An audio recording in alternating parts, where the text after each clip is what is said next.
সরাসরি দেখুন অধীর রঞ্জন চৌধুরী শাসক দলের পুলিশের বিরুদ্ধে কি বললেন। পুলিশ এবং মিলেমিশে শাসক দলের কথা এখানকার আইসি তৃণমূল পার্টির কুত্তা, তাই কুত্তা যা কাজ তাই করেছে।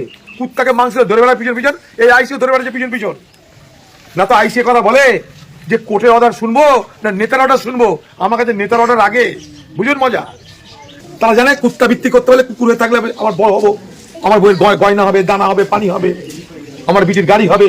তাই কুত্তা যেমন মালিকের দালালি করে, পুলিশের কুত্তায় আইসি নেতাদের দালালি করছে। পুলিশের কুত্তা, তৃণমূলের কুত্তা ওইটা। এই কাজে ধরা আইসি তৃণমূল পার্টির নেতার কুত্তা, মানে কুত্তা কুত্তা কুত্তা। না তো এরকম হতে যা করতে পারে।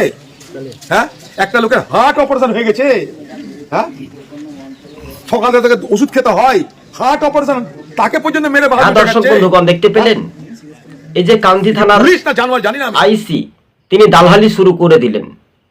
অর্থাৎ গোপন, অর্থাৎ একজন হার্ট অপারেশন মানে তার গোটা শরীর কাটা ছিল, অর্থাৎ ট্যাং অপারেশন, বুক কাটা, তাকে মারধর শুরু করেছে তৃণমূলের আইসি, সে দালাল। তাই মানুষ কিন্তু গর্জে উঠছে এই তৃণমূলের বিরুদ্ধেই। আপনারা জানেন যে কান্দি থানার আইসির বিরুদ্ধে কঠোর ব্যবস্থা আগামী দিনে বাংলার জনগণ নেবে এবং তৃণমূলের বিরুদ্ধে, আপনারা জানেন। আর মুর্শিদাবাদ জেলার পুলিশ তারা কিন্তু জানিয়ে দিলেন যে অধীর রঞ্জন চৌধুরী নাকি ফেক একটা তৈরি করে দিলেন।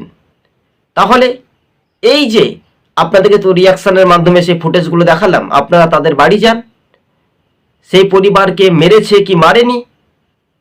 কান্দি থানার আইসি একেবারে সহজ সরলে তিনি কি বলতে পারবেন, যে না আমি ওই ব্যক্তিকে মারিনি, তাহলে কিন্তু আমরা মেনে নেব।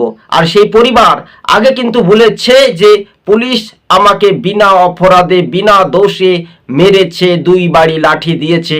তখন বলেছি স্যার আপনি মারলেন কেন, আমি কোনো দোষ করিনি, সে নামাজ পড়ে বাড়ি আসছিল। দেখুন বাংলার গণতন্ত্র, যে মুসলিম ভোট নিয়ে এই বাংলার মুখ্যমন্ত্রী মমতা ব্যানার্জি ক্ষমতায় এসেছে, তাই মালদা, মুর্শিদাবাদ, উত্তর দিনাজপুর, 2 24 পরগনার যারা সংখ্যালঘু ভোটার তাদেরকে বলবো আপনারা সাবধানে এই তৃণমূলের দালালিদের হাত থেকে বাঁচতে, আপনারা নিজেদের রক্ষা করার জন্য, মান সম্মান রক্ষা করার জন্য, ইজ্জত রক্ষা করার জন্য এই তৃণমূল সরকারকে পাল্টা বদলা দিয়ে আপনার ক্ষমতা, আপনি যাকে খুশি তাকে ভোট দিন। এই তৃণমূলকে আগামী দিন চিহ্নিত করে মুর্শিদাবাদ জেলা থেকে ধূলিসাৎ করে দিন। কিছুদিন পূর্বে হঠাৎ করে দেখছিলাম অন্য কোনো রাজনৈতিক দল যাচ্ছিলেন মৃণালের কাছে, কান্দি থানার আইসি তিনি মঞ্চ, তার পারমিশন ছাড়া অর্ডার হবে না, সভা করতে দেবেন না। এ কি আইন চলে এলো রাজ্য রাজনীতিতে, আর এই নিয়ে উঠেছে তোলপাড়। তাই তৃণমূলকে হুঁশিয়ার, পুলিশ তৃণমূল মিলেমিশে কাজ করছে। কি দালাল, কি চক্র, এই নিয়ে উঠেছে তো রাজনৈতিক প্রশ্ন। তাহলে যদি অধীর রঞ্জন চৌধুরী ফেক বা মিথ্যা বলে ফেলেছে, তাহলে কান্দি থানার আইসি অধীর চৌধুরীর বিরুদ্ধে কেন পদক্ষেপ নিলেন না?